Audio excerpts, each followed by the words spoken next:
Hi అండి, welcome back our channel. ఈరోజు ఎండినెత్తల fry ఎలా చేయాలో చూపిస్తున్నాను. దానికోసం ముందుగా మనం స్టవ్ మీద ప్యాన్ పెట్టి 2 స్పూన్స్ ఆయిల్ వేసుకోవాలి. వేసుకున్న తర్వాత కొంచెం జీలకర్ర వేసుకొని ఫ్రై అయిన తర్వాత 2 మీడియం సైజు ఆనియన్స్ వేసి అలాగే వేసుకోవాలి. వేసుకున్న తర్వాత కొంచెం కరివేపాకు కూడా వేసుకొని పింక్ కలర్ వచ్చే వరకు ఫ్రై చేసుకోవాలి. ఫ్రై చేసుకున్న తర్వాత కొంచెం పసుపు వేసుకొని ఒకసారి ఫ్రై చేసుకోవాలి.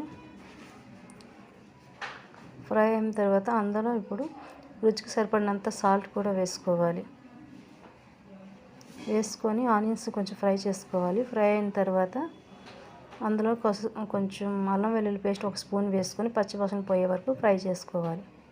ఫ్రై చేసుకున్న తర్వాత 1 స్పూన్ కసూరి మెతి కూడా వేసుకొని ఒకసారి కలుపుకున్న తర్వాత మనకు రుచికి సరిపడినంత కారం కూడా వేసుకొని 1 మినిట్ ఫ్రై చేసుకోవాలి. ఫ్రై అయిన తర్వాత ముందుగా వాష్ చేసి పెట్టుకున్న ఎండునెత్తలను అందులో వేసుకొని మొత్తాన్ని బాగా కలుపుకోవాలి.